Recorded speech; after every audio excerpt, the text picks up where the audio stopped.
आरंभ करें भैया। जी जी भैया। वागर्थाविव संपृक्तौ वागर्थ प्रतिपत्तये जगतः पितरौ वंदे पार्वती परमेश्वरौ।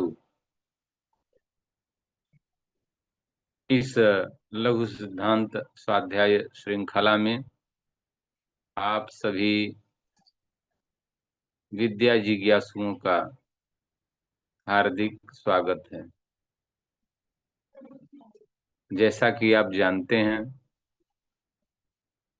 लघु सिद्धांत कौमुदी के अध्ययन का उपक्रम यह चल रहा है। यह उपक्रम आरंभ से लेकर के चल रहा है और अभी हम लोग अपनी यात्रा अजंत नपुंसकलिंग प्रकरण में कर रहे हैं। आज अजंत नपुंसकलिंग प्रकरण के इकारांत जो कुछ शब्द हैं, जैसे सामान्य इकारांत शब्द तो हम लोगों ने पहले देखा, दधि इत्यादि। तो उसमें भी नहीं, वारी, सामान्य इकारांत वारी हमने देखा, वारी का रूप हमने चलाया।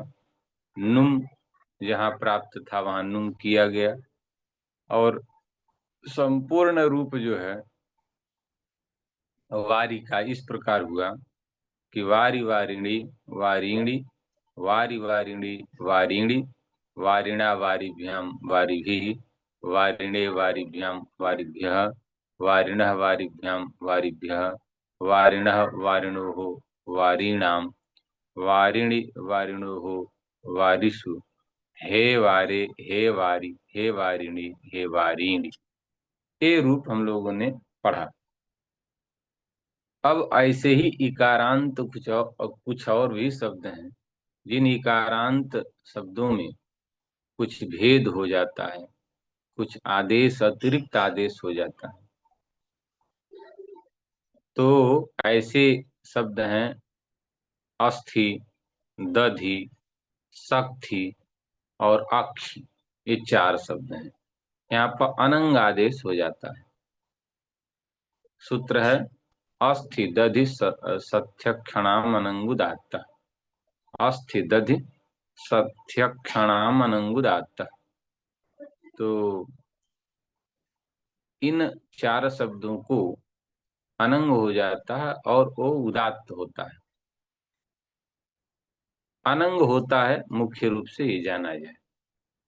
अनंग चूंकि उसमें अंग की संज्ञा होती, अन नकारांत ये अवशिष्ट रह जाता है, बच जाता है। तो अंग में ngकार भी है, ngकार की संज्ञा होने के कारण ये अंत्यल के स्थान पर होता है। अन्यथा जो सूत्र है वो तो ये कह रहा है कि अस्थि दधि शक्ति और अक्षि, इन चारों को ही अनंग हो जाता है। अनंग आदेश अनेकाल है।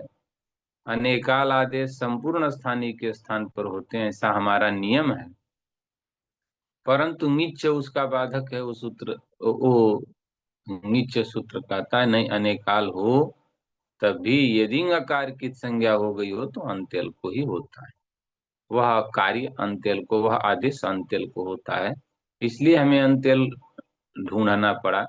और अंत्यल हम जब ढूंढे हैं तो अस्थि का थकार के बाद जो इकार है, थकार उत्तरवर्ती इकार उसको हम लोग कहते हैं, उसको, अथवा दधि में धकार उत्तरवर्ती इकार, शक्ति में थकार उत्तरवर्ती इकार, और अक्षि में क्षकार, माने क श संयुक्त जो क्ष है, क्षकार उत्तरवर्ती इकार, यही इकार के स्थान पर अनंग हो जाएगा, अन बचेगा। तो हमने कल ये बताया था कि अस्थन, दधन, सक्थन और अक्षन, ये स्थिति बन जाएगी, है ना। यहाँ तक के पाठ हम लोग किए थे, यहाँ तक की चर्चा हम लोगों की हुई थी, आप लोगों को स्मरण भी होगा, है ना। क्यों, किसी को स्मरण है? यहीं तक चर्चा हुई थी ना आज। वो मनोज नहीं है क्या? नहीं है। ओहो। तो कल की चर्चा, कल तक की चर्चा हमारी यहाँ तक हुई थी, मुझे जो स्मरण में है। अब जो है आगे तो अनंग हो गया, तो हमने बता ही दिया, स्थिति ये बन गई अस्थन, दधन, सक्थन और अक्षन, ऐसा मनंग स्यात्। और ये कहाँ होगा ये भी ध्यान रखना है। जो टका माने तृतीयादि अजादि होगा तब होगा। अब ज्यों स्थन, दधन और सक्थन और अक्षन ये स्थिति बनी, तो एक सूत्र प्राप्त हो गया, अल्लोप होना। वो कहता अन अंत में हो, अनंत शब्द हो, तो अनंत माने बहुत शब्द नहीं, न अंत अनंत ये भी होता है, जिसका अंत न हो वो भी अनंत कहा जाता है। लेकिन यहाँ का तात्पर्य न अंत इति माने यहाँ का तात्पर्य अन अंत इति अनंत, ठीक ना। अनंत वैसे यहाँ हो जाएगा, दोनों में अंतर हो जाएंगे, अन अंत अनंत हो जाएगा ये। तो अन अंत अनंत कैसे हो जाएगा, कोई बता सकता है? हम्म आप लोगों में किसी को स्मरण है कि भाई अन अंत है अनंत हो जाए, ऐसा कोई सूत्र है आपके पास? हाँ। समय समय पर स्मरण नहीं करते रहेंगे तो भूलेगा नहीं। कौन सा सूत्र है, कोई ऐसा सूत्र है जो है कि कुछ ऐसा आगम कर दे जिससे दो न हो जाएं, सन अच्युत सन्नच्युत, ऐसा कोई सूत्र आपने पढ़ा है? हम्म नहीं।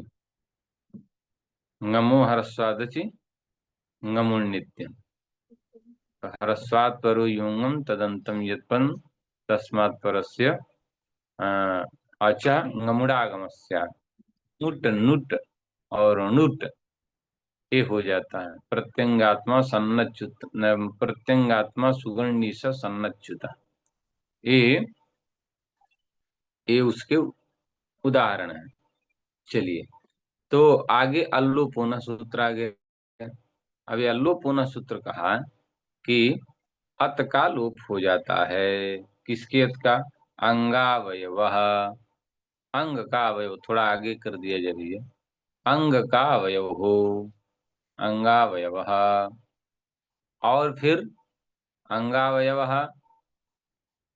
और असर्वनाम स्थान, और असर्वनाम स्थान यजादि स्वादि पर, असर्वनाम स्थान हो, क्योंकि सर्वनाम स्थान होगा तो अ, उस उसके परे रहते सर्वनाम स्थान को छोड़ करके और पूर्व की पद संज्ञा या भव संज्ञा होती है, तो इसलिए सर्वनाम स्थान को छोड़कर कह रहे हैं। तो अंग का अवयव हो, सर्वनाम स्थान को छोड़ करके, और जो यजादि स्वादि विभक्ति है वो यजादि स्वादि से, यजादि स्वादि परे रहते जो अन है उसके आकार का लोप होता है। यो अन तस्याकार से लोपस्यात्।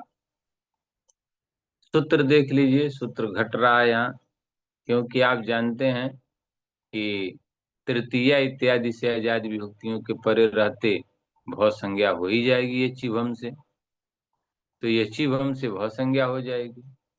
और जब यचिभ हम से भव संज्ञा हो जाएगी, तो यचिभ हम से भव संज्ञा करने के बाद यहाँ पर जो है आप ये सूत्र लगाएंगे, अल्लोपोन सूत्र कहेगा अंगावयव, अंग का अवयव हो, अंग का एक भाग हो, तो अंग संज्ञा आप जानते हैं कि प्रत्यय के परे रहते प्रकृति की अंग संज्ञा होती है, तो अंग है ही। और ये अन अंग का अवयव भी है। संपूर्ण अंग कौन है? दधन, और इसका एक अंग अन, तो अंगावयव हो गया। और ये जब तृतीया इत्यादि से करेंगे तो आप जानते हैं सु औ समउट, इसी 5 की सर्वनाम स्थान संज्ञा होती है। तो तद अतिरिक्त की सर्वनाम स्थान संज्ञा नहीं होगी तो असर्वनाम स्थान हो ही गया। असर्वनाम स्थान ये असर्वनाम स्थान होने पर फिर यजादि स्वादि परः, यकारादि स्वादि, तो यकारादि हो चाहे स्वादि हो, तो यकारादि स्वादि जो होता है वो यकारादि स्वादि के परे रहते भव संज्ञा होती है। तो कुल मिलाकर के भव संज्ञा हुई हो तो ऐसे अन के नकार का लोप होता है। तो अन के नकार का लोप हो जाएगा। अब दधन टा, दधन टा ये स्थिति थी। और टकार की संज्ञा है तो दधन आ, दधन आ। और जब ये सूत्र लगाया लोप होना, तो इसने कहा कि भाई आजादी तृतीयादि विभक्ति है तो सर्वनाम स्थान है नहीं, उसके परे रहते जो अंग संज्ञक अन का आकार है का लोप हो जाएगा। तो अंग संज्ञक अन के आकार का लोप हो जाएगा तो स्थिति क्या बनेगी? दधन में मने अन में आकार का लोप हो जाएगा तो और हट जाएगा। तो द का जो द ध ध के माने ध में जो अ लगा है वो चला जाएगा। तो ये क्या स्थिति बन जाएगा? दधन बन जाएगा। क्या बन जाएगा? दधन। एकदम सीधी सीधी बात कि भाई अन है, दधन जो था उस अन में आकार का लोप होता है, तो आकार का लोप होता है तो ध तो रह ही जाएगा। तो क्या स्थिति बन जाएगा? दधन। और टा का जो आ है उसको मिला देंगे तो क्या हो जाएगा? दधना। तो दधना ये बन जाएगा। इस सूत्र को आगे हो पा रहा भी है? इसको थोड़ा एक स्लाइड और आगे किया जाए तो दधना बन गया। हाँ, अब देखिए, अब जहां पर आप देख रहे हैं कि आजादी है तो दधना माने ये दोनों सूत्र लगेंगे। कौन कौन? अस्थि दधि सख्य क्षणा मनंग उदात्ता। और उससे अनंग होगा और अल्लोपूर्ण से आकार का लोप होगा। ये दो सूत्र लगेंगे जहां आजादी कोई विभक्ति होगी। अब बाकी हलादी में कुछ नहीं करना है, भ्याम जोड़ माने जोड़ते जाना है केवल विभक्ति को। तो दधना, दधिभ्याम, दधिभी। और दधने वहां पर भी यही होगा क्योंकि ङे ngकार की संज्ञा ए बचेगा और ए बचेगा तो वहां पर भी आजादी विभक्ति होने के कारण अस्थित सत्य क्षणा मनंग उदात्त से अनंग हो जाएगा और अन हो अल्लोप होने से लोप हो जाएगा। और मिला देंगे दधने, दधिभ्याम, दधिभ्य, दधन, वहां पर भी अस है। दधन, दधिभ्याम, दधिभ्य, दधन। ये षष्ठी एक वचन में भी दधना ही बनेगा और षष्ठी द्विवचन में दधनो, क्योंकि ओस है वहां पर भी वैसे ही। तो दधनो।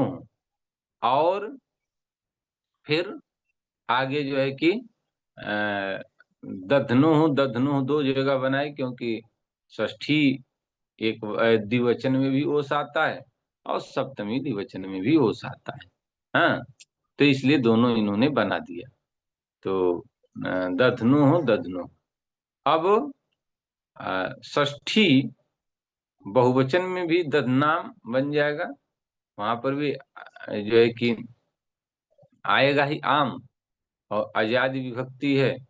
और वहां पर भी जो है कि इस सूत्र की प्रवृत्ति आजादी होने के कारण अनंग हो जाएगा, अनंग होने के कारण लोप इत्यादि होकर के दधनाम।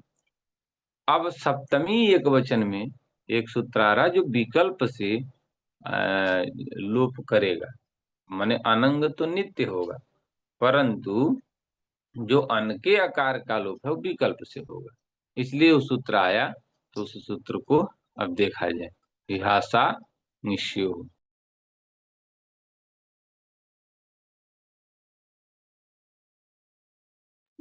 विभाषा निस्यो। ये सूत्र लगा दिया जाएगा, विभाषा निस्यो। तो इस सूत्र का अर्थ हुआ, पूरा का पूरा अर्थ ऊपर वाला समझिए।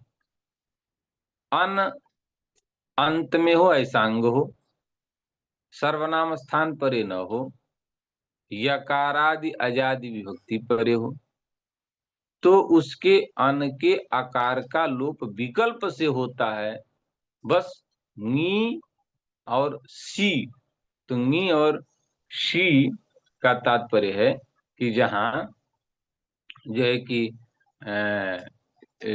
जो है कि शी माने द्वितीया, द्वितीया में, द्वितीया जहाँ स्वाभाविक ही अन अनंत शब्द होगा, माने नपुंसक लिंग हो, अन अंत में हो, ऐसा स्वाभाविक कोई नपुंसक लिंग शब्द होगा, लोम लोमनी लोमानी, लोम लोमनी लोमानी इत्यादि जो बनाते हैं, तो लोमन शब्द नपुंसक लिंग है, तो वहां पर ऐसे रूप लोमनी बन जाता है। तो मने शी का मतलब हो गया कि द्वितीया प्रथमा दोनों में द्विवचन में जो है नपुंसकाच से जो सी होता, वहां की बात हो रही है। आ अथवा जो है कि अंग आपस से जो सी होता, उसकी बात हो रही है। तो उस सी के परे रहते और सप्तमी एक वचन जो नी है उसके परे रहते, इन दोनों के परे रहते, हाँ, आकार का लोप विकल्प से होता है। तो विकल्प से हुआ तो इसीलिए दधनी और दधनी दोनों रूप बने, दधनी और दधनी दोनों रूप बने। तो दधनी दधनी, क्योंकि जब आकार का लोप होगा, आप सीधे सीधे जान ही रहे, तो ध हल हो जाएगा, न उसमें मिल जाएगा, इकार मिल जाएगा दधनी, और जब लोप नहीं होगा तो दधनी। स्पष्ट ही है। और शेषम वारिवत, शेष जो बचा वो वारी के समान हो। तो इस तरह से हम देखते हैं कि आजादी विभक्तियों में परिवर्तित रूप और तदतिरिक्त विभक्तियों में सामान्य इकारांत नपुंसक के नपुंसक लिंग की तरह रूप चलते हैं। तो इस तरह से मैं समझता हूं कि उपस्थित लोगों में कोई न कोई ऐसा होगा जो इसके पूरे रूप को चला दे। कौन होगा, जल्दी से करें, और मैं नाम लूं उससे पहले स्वयं चलाए तो और अच्छा है। कौन कौन करेगा जल्दी से? गुरुजी मैं हाँ, दधी दधीनी दधीनी, दधी दधीनी दधीनी, दधना थोड़ा दधिभ्याम थोड़ा सा दधिभ्य, उच्चारण, उच्चारण में थोड़ा और परिष्कार ले आओ। हाँ चल, दधी, दधि दधीनी, दधिनी दधनी, हाँ दधीनी, हाँ, दधि दधिनी, दधी, द, दधी दधिनी दधीनी, दधी दधि दधिनी दधीनी, ऐसे चलना। हाँ, ठीक है, आगे। दधना दधिभ्याम दधिभिः, हम्म दधने दधिभ्याम दधिभ्यः, हम्म दध्नः दधिभ्याम दधिभ्यः, दध्नः हम्म दध्नोः दधीनाम्, अ, दधनाम हो गया, दधी नाम।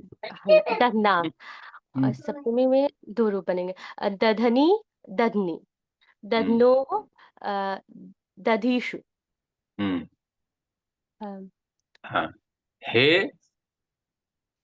हे दधे, ये भी, हाँ, हे दधी, हे दधि हे हे दध, दधीनी हे दधीनी, हाँ, हे दधे, हे दधी, हे दधिनी, हे दधीन। और इसी तरह से आ, एवं अस्थि शक्ति अक्षि तीन रूप हैं। अब मैं चाहूंगा कि तीन विद्वानों के द्वारा फटाफट इसको, एक तो मनीष चला दें, यदि बोलने मैंने कहीं बैठे हूँ स्थान पर, यात्रा में, तो कोई बात नहीं। मनीष जी जल्दी गुरुजी। चला दी। हाँ। जी, अस्थि अस्थीनि अस्थीनि, हम्म अस्थीनि अस्थीनि, हम्म अस्थना अस्थिभ्याम अस्थिभिः, हम्म अस्थने अस्थिभ्याम अस्थिभ्यः, हम्म अस्थना अस्थिभ्याम अस्थिभ्यः, अस्थना अस्थनोः अस्थनाम्, अस्थिनि अस्थनो अस्थिसु। हम्म हे अस्थे हे अस्थिनि हे अस्थिनि। हम्म कहना हो कि हड्डियों की पीड़ा बहुत दुखदाई होती है, क्या अनुवाद बनाएंगे? कि अस्थि शब्द माने हड्डी। तो हड्डियों की पीड़ा बहुत दुखदाई होती है, बनाइए, कौन अनुवाद बनाएगा?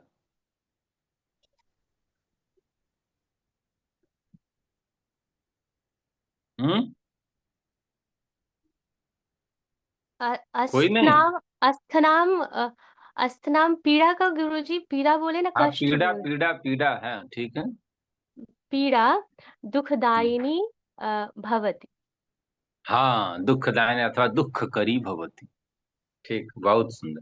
और पीड़ा नहीं होता है, संस्कृत में अड़ नाम का कोई पेड़ वाला जो अड़ है, उस नाम का कोई वर्ण नहीं है, ड है सीधे सीधे, पीड़ा, जी है ना? जी गुरुजी। ठीक है, तो चलिए, बहुत सुंदर। अब इसी तरह से आज मौन व्रत धारण की हुई रूबी है, चलाओ जल्दी आगे वाला रूप।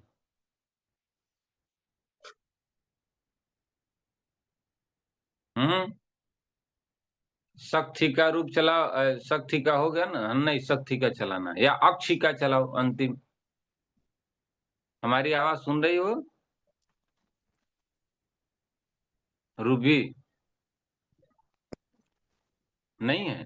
ओहो, नहीं है, चलिए। तो दीक्षा,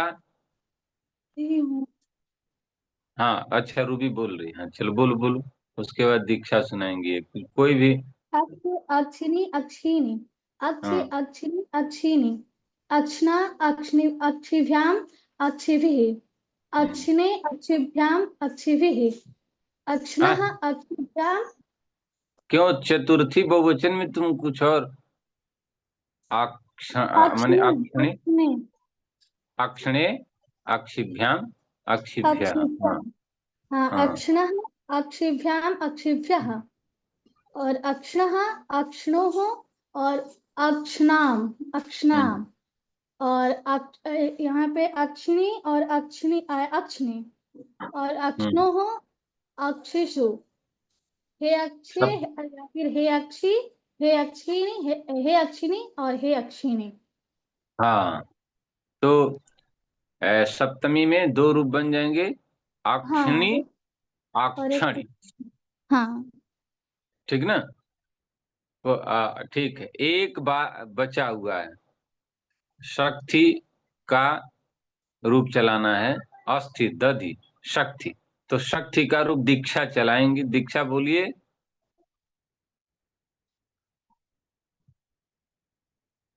दीक्षा झा चलाओगी?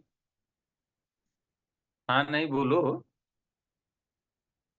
चला पाएंगे नहीं, नहीं बोल रहे, आवाज नहीं जा रही होगी, चलिए, कोई बात नहीं। अन्य लोग भी इसमें तैयार रहिए। तो कुल मिलाकर के चार शब्दों का जो अ, अलग रूप है, उसको इन्होंने बता दिया, ठीक ना? यद्यपि ये शब्द जो है कि मूलतः इकारांत है, परंतु आजाद विभक्तियों में नांत के तरह हो जाते हैं, रूप भी उनके उस तरह चलते हैं, ठीक है?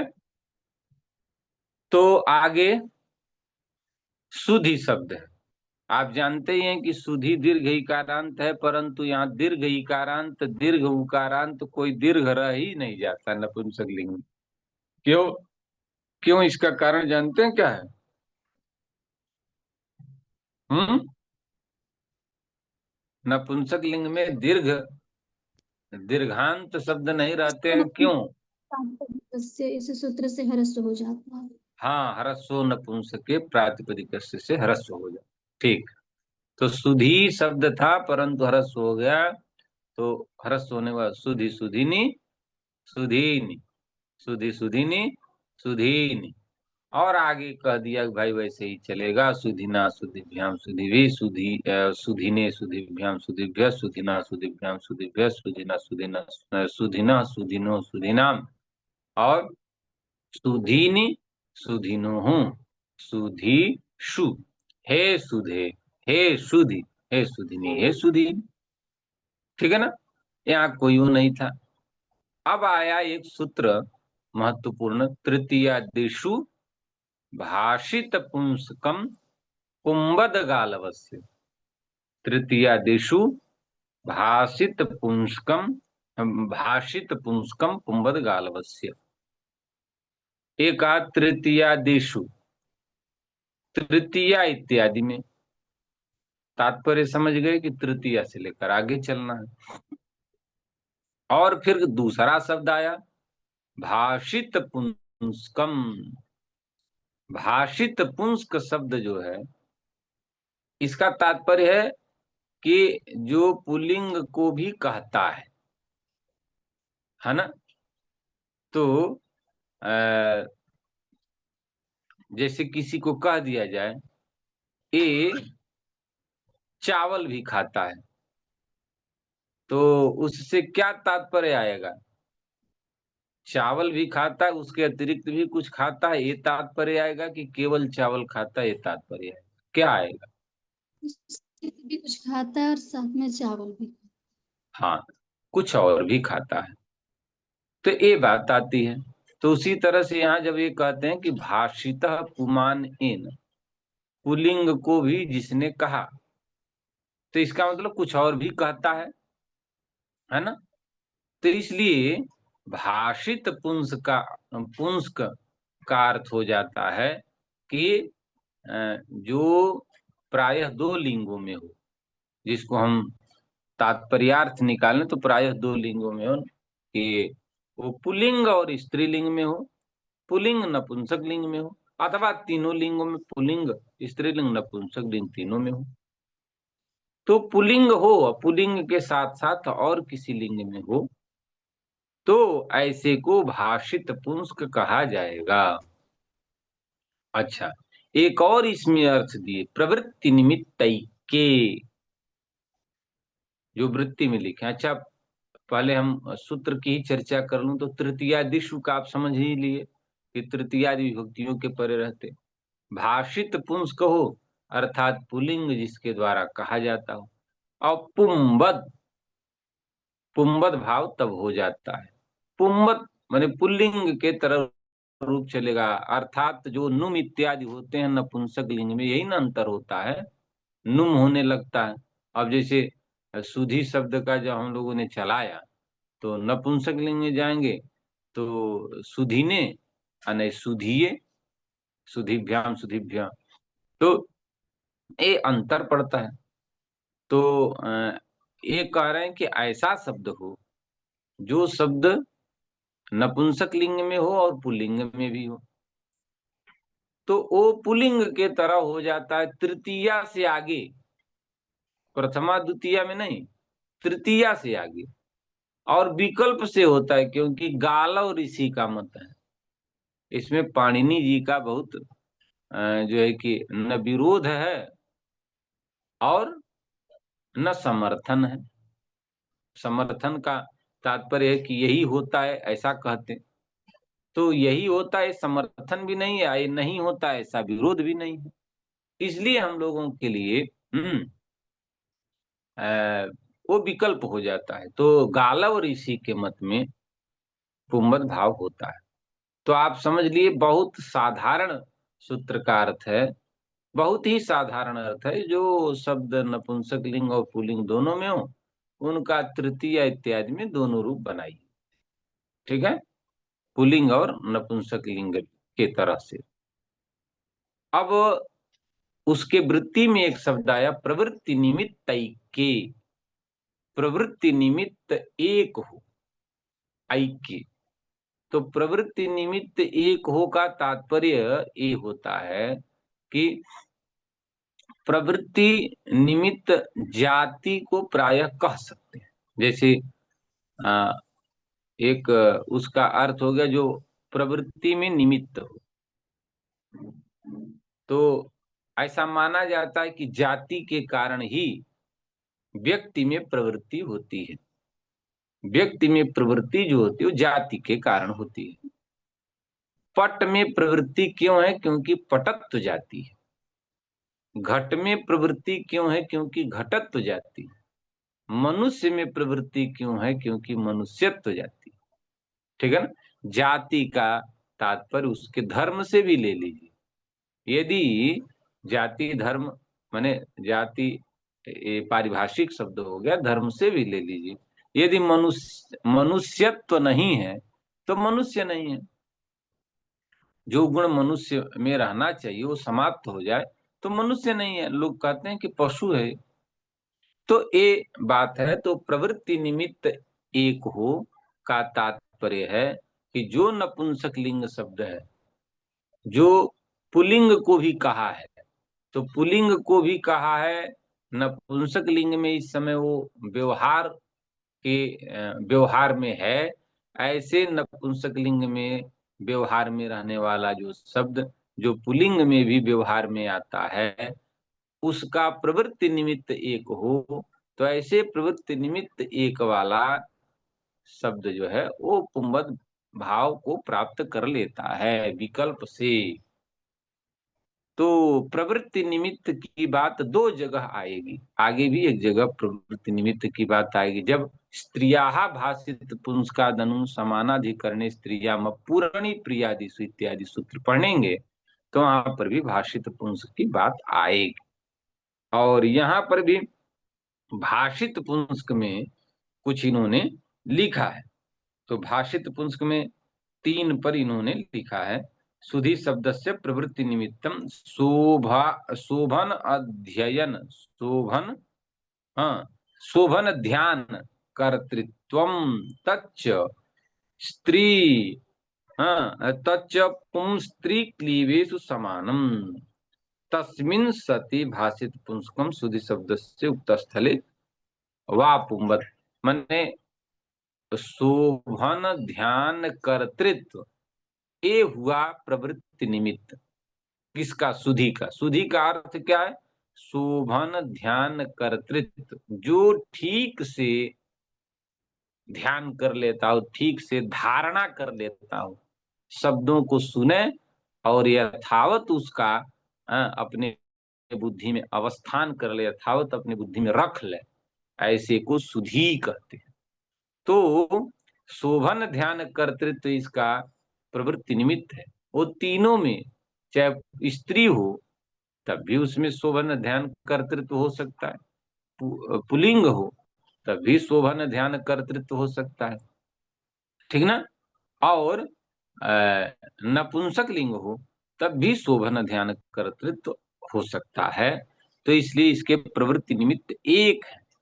तो प्रवृत्ति निमित्त एक होने के कारण यहाँ पर सुधि शब्द जो है वो भाषित पुंस्क हो गया। और भाषित पुंस्क हो गया तो इसके दोनों रूप चलेंगे। तो तृतीया में सुधिया और सुधिना, ठीक ना? वही उदाहरण लिए ही हैं, हम आपको बता ही रहे थे कि सुधिया सुधिना, सुधिभ्याम सुधिभी, सुधिये सुधिने, सुधिभ्याम सुधिभ्या, सुधिया सुधिना, सुधिभ्याम सुधिभ्या, सुधिना और सुधिया सुधिना, सुधियो हो सुधिनो हो, सुधियाम, सुधी और जो है कि सुधी नाम, सुधी नाम, वहां पर दीर्घ हो जाएगा, ठीक ना? यहाँ सुधियाम वहां सुधी नाम। क्योंकि आप पढ़े थे अभी वारी में कि नुमचिर त्रिज्वत भावेभ्यो नुट पूर्व विप्रतिषेधेन। तो नुम को नुम जो है नुम को भी नुट बाध देता है। तो जो नुम प्राप्त है यहाँ पर, यहाँ नपुंसक लिंग होने के कारण जो इकोच नुम विभक्त उसे जो नुम प्राप्त है उसको ये बाध देगा। और नुम को बाध करके नुट करेगा, नुट हो जाएगा तो नाम से दीर्घ इत्यादि होकर के नपुंसक लिंग में सुधी नाम बनेगा और पुल्लिंग में सुधियाम बनेगा, ठीक है? तो इस तरह से दो दो रूप बनेंगे। और उसी तरह से वहां पर जहां पर एक माने सप्तमी एक वचन में सुधी और सुधीनी, इस तरह से रूप चलेंगे। तो आप समझ सकते हैं कि दो दो रूप कैसे, सुधी सुधीनी सुधीनी, सुधी सुधीनी सुधीनी, ये तो इसमें कोई परिवर्तित नहीं। और सुधिना, सुधिया, पहले पुल्लिंग और उसके बाद नपुंसकलिंग जोड़ेंगे। तो सुधिया, सुधिना, सुधिभ्याम, सुधिभि, सुधिये, सुधिने, सुधिभ्याम, सुधिभ्य, सुधियः, सुधिनः, सुधिभ्याम, सुधिभ्य, सुधियः, सुधिनः, सुधियोः, सुधिनोः, सुधीयाम, सुधीयाम और सुधीनाम, और सुधी, सुधीनि, सुधियोः, सुधी, सुधीषु, हे सुधे, हे सुधी, हे सुधिनी, हे सुधीनी। ठीक है ना? समझ में आया कि नहीं? रूप समझ में आया कि नहीं? बोलिए। जी गुरुजी। अच्छा, अब आगे मधु। तो ये इकारांत समाप्त हुआ, उकारांत आ गया मधु। तो मधु, मधुनी, मधुनी, मधु, मधुनी, मधुनी। आप पूरा रूप ऐसे चला जाए, मधुना, मधुभ्याम, मधुभी, मधुने, मधुभ्याम इत्यादि। हे मधु, हे मधु। और सुलु, ये भी देखिए, सुलु जो है, सुलु का तात्पर्य क्या हुआ? सुष्ठु लवन कर्तृत्व। सुष्ठु लवन, लुई छेदने धातु है ना, और सु माने अच्छा। तो अच्छा काटने का धर्म, अच्छा काटने का धर्म क्या केवल पुरुष में रह सकता है? ना, सब में रह सकता है। इसलिए ये भी भाषित पुंस्क हो गया, और इसके भी रूप दो दो चलेंगे। तो इसलिए सुलु, सुलुनी, सुलुनी, सुलु, सुलुनी, सुलुनी, और सुलुना, और सुलुना एक बार जो है कि हो जाएगा, और दूसरी बात क्या बन जाएगा? सु, सुलवा, सुलु है ना। तो हरस्व उकारांत, अच्छा नहीं, हरस्व उकारांत लेंगे तो शंभुना की तरफ से सुलुना, दोनों में तो एक पहले बना, चतुर्थी से रूप बदले। सुलुना यहाँ भी बन जाएगा, यहाँ नुम करके बनेगा, और वहां पर जो है कि भ संज्ञा होने के कारण शंभुना जैसे बनता है। तो सुलुना, सुलुभ्याम, सुलुभी, और सुलवे, और सुलुने, सुलुभ्याम, सुलुभ्या, ऐसे चलाएंगे। सुल और सुलोहो, और सुलुना, सुलुभ्याम, सुलुभ्या इत्यादि आगे रूप चलाएंगे, दो दो रूप बनते जाएंगे। धात्री शब्द जो है, तो धात्र शब्द भी धात्र, धात्रिणी, धात्रिणी, धात्र, धात्रिणी, धात्रिणी, हे धाता, हे धात्री। वहां पर भी आप जो है कि लुक होने के बाद भी जो वहां गुण होता है, वो विभाषांगिस्यो, नहीं, विभाषांगिस्यो नहीं, वहां पर जो रिदंत, रिकारांत को गुण होता है, ऋतुंग सर्वनाम स्थान है। ठीक, तो सर्वनाम स्थान के परे रहते वहां गुण होता है। हे पिता जैसे बनता, उसी तरह से एक बार हे धाता बनेगा, और नहीं तो लुक मान करके हे धात्री, माने लुप, लुमता होने के कारण भी न लुमतांग से निषेध एक बार लगेगा, एक बार नहीं लगेगा। जिस बार निषेध नहीं लगेगा उस बार हे धाता बनेगा, और जिस बार निषेध लग जाएगा कि भाई विभक्ति को मान करके मैंने प्रत्यलोप पे प्रत्यय लक्षणम नियम नहीं लगाया जाएगा, तो हे धात्री बन जाएगा। तो धात्रीणाम, धात्रीणाम तो इसलिए कि वहां पर नुट जो है नुम को बांध देगा, तो धात्रीणाम। जैसे सुधी नाम आप बना रहे थे, वारी नाम जैसे बना वैसे ही। एवं ज्ञात्री, इसी तरह से ज्ञात्री का भी रूप चलेगा, ज्ञात्री, ज्ञात्रिणी, ज्ञात्रिणी, ज्ञात्री, ज्ञात्रिणी, ज्ञात्रिणी इत्यादि। अब बात आई प्रद्यो शब्द है, प्रद्यो। तो प्रद्यो शब्द था, अब इसको क्या हो, ह्रस्व कैसे? जैसे मान लेते हैं दीर्घ आकार को ह्रस्व होकर के ह्रस्व आकार हो जाएगा, दीर्घ इकार को ह्रस्व होकर के ह्रस्व इकार हो जाएगा, दीर्घ उकार को ह्रस्व होकर के ह्रस्व उकार, है ना, दीर्घ रिकार को ह्रस्व होकर के ह्रस्व रिकार, क्योंकि इनमें तो उन्हीं का एक रूप ह्रस्व दीर्घ के रूप में है। परंतु ओ, ए, ओ, आई, औ, ये चारों जो हैं इनके ह्रस्व होते हैं क्या? इन चारों वर्णों के कोई ह्रस्व है? अ का तो दोनों है, ह्रस्व दीर्घ दोनों है, तो दीर्घ को ह्रस्व हो जाए। ई के भी दोनों हैं, ह्रस्व दीर्घ प्लुत, तो ई जो दीर्घ उसको ह्रस्व ईकार हो जाए। उ के भी तीनों हैं, तो ह्रस्व उकार माने दीर्घ उकार को ह्रस्व उकार हो जाए। री के भी तीनों हैं, तो दीर्घ ऋकार को ह्रस्व ऋकार हो जाए। परंतु क्या ए ओ ऐ औ भी ह्रस्व होते हैं? हाँ? अरे बोलो, नहीं होते हैं। नहीं गुरुजी। तो नहीं होते हैं तो कैसे व्यवस्था बनाई जाएगी? तो उसके लिए सूत्र आया, एच ही ह्रस्वादेश से। एच को यदि ह्रस्व होता है तो इक हो जाता है, तो स्थान में भाव कर लेंगे, तो ए को ई और ओ को उ, तो प्रद्यु जो था उसको प्रद्यु बन गया। और प्रद्यु प्रद्युनि, प्रद्युनि प्रद्यु प्रद्युनि प्रद्युनि, ऐसे रूप चलेगा। और उसी तरह से रई जो था, रई माने धन वाला, राह रायो राय जो रूप चलाए थे, उस रई को भी, है ना, यहाँ पर ह्रस्व करेंगे। तो प्रकृष्ट राह धनम यस्मिन तत् कुलम, ऐसा कुछ करके। और प्ररि, यहाँ पर आई को ई हो गया प्ररि, प्ररिणी प्ररिणी प्ररि प्ररिणी प्ररिणी प्ररिणा प्ररिभ्याम प्ररिभि प्ररिभि, अप्ररिणे प्ररिभ्याम प्ररिभ्य प्ररिणा प्ररिभ्याम प्ररिभ्य। अच्छा नहीं नहीं, देखिए एक देश विकृत मनन्य तभी वो लगा रहे हैं, कौन? रायो हली जो सूत्र आया था। तो यहाँ पर प्ररिणा और प्राराभ्याम बनाइए वहां। तो प्ररिणी प्ररिणी प्ररिणी प्ररिणी प्ररिणा प्राराभ्याम और प्राराभि, और प्ररिणे प्राराभ्याम प्राराभ्य प्ररिण प्राराभ्याम प्राराभ्य, और प्ररिणा प्ररिणो प्ररिणाम प्ररिणी प्ररिणो प्ररिसु प्रारासु। और फिर आगे यहाँ पर हे प्ररे हे प्ररि, हे प्ररिणी हे प्ररिणी। अप्ररिणाम ये षष्ठी बहुवचन में कह रहे हैं, वहां पर नुट जो है, वो नुट जो यहाँ रायो हली है, उसको बाध करके पहले जो जो है कि मैंने रायो हली को वहां प्राप्त ही नहीं, हल के परे रहते हुए होता है।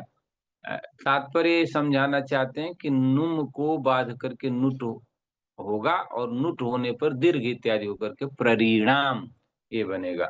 उसी तरह से सुष्ठु और नौति, है ना, नहीं सुष्ठु, नौ माने नाव शब्द का है, शोभना शोभना अथवा हाँ शोभना स्त्रीलिंग है, नौ शब्द, तो शोभना नौ यस्मिन कुल इति सुनौ था।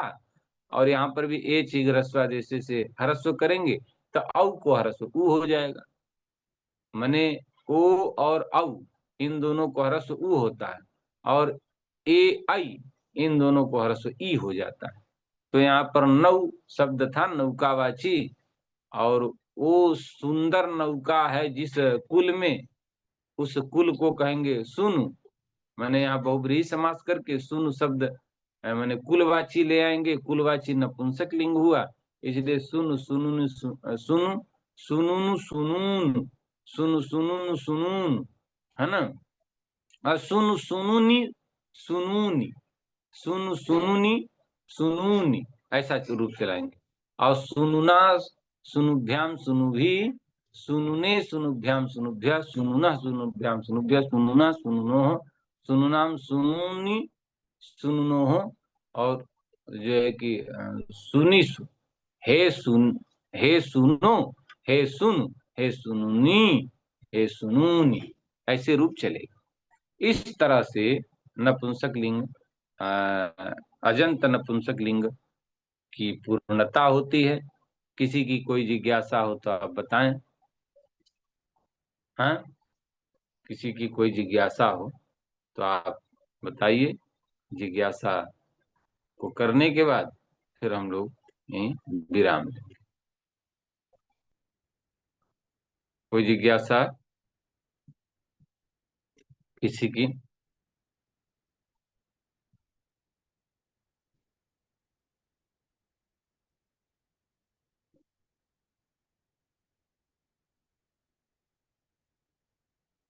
जी, कोई जिज्ञासा नहीं है रूबी?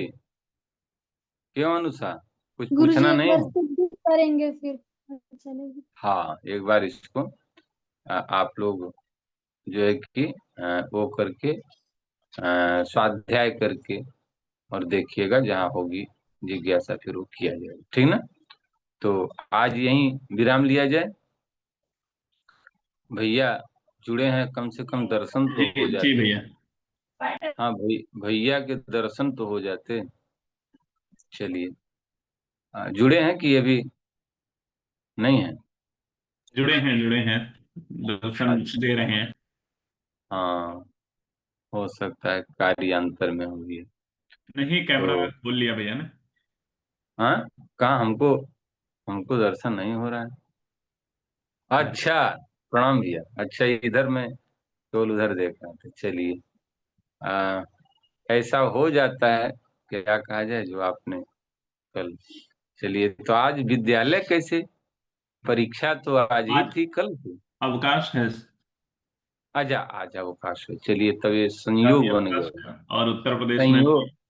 संयोग बन गया, ठीक है। मौन व्रत तो वाणी को बलवान बनाता है, ऐसा संतों का कहना है कि मौन व्रत करना चाहिए। और ऐसे हो गया, ऐसे अभ्यास में रहे तो प्रत्येक पूर्णिमा, लेकिन नहीं, ऐसा कार्य, अनेक कार्य होते हैं ना। लेकिन हाँ, कुछ समय निर्धारित किया जा सकता है। जैसे हमारे गुरु जी हैं, वो 10 बजे तक संस्कृत बोलने का, या और उससे पहले वो अनुष्ठान में 1 साल मौन रह करके, ऐसे मने, अब वो लोग तो महात्मा है तो उनके यहाँ चल जाएगा। हम गृहस्थों के यहाँ तो नहीं चलेगा ना। खैर, तो ठीक है भैया, दर्शन हुआ। अब कल अवकाश रहेगा, फिर परसों हम लोग मिलेंगे। जी तो ठीक। सभी को ढेर सारी धन्यवाद। शुभकामनाएं। आज के अनेक, आज पूर्णिमा है, आदि कवि वाल्मीकि जी की जयंती है। कई ऐसे महत्वपूर्ण पर्व हैं आज। तो सनातन धर्म की दृष्टि से आज का दिन अत्यंत महत्वपूर्ण है। आप सभी लोगों को इन अनेक जो हमारे पर्व हैं, इनके लिए ढेर सारी शुभकामनाएं। और आप लोग निरंतर अपने जीवन में बढ़ें, सद्बुद्धि को प्राप्त करें, और सनातन धर्म की रक्षा में आप खड़े रहें। यही आप लोगों से आशा और भगवान से प्रार्थना करते हुए अपनी वाणी को यहीं विराम देता हूं।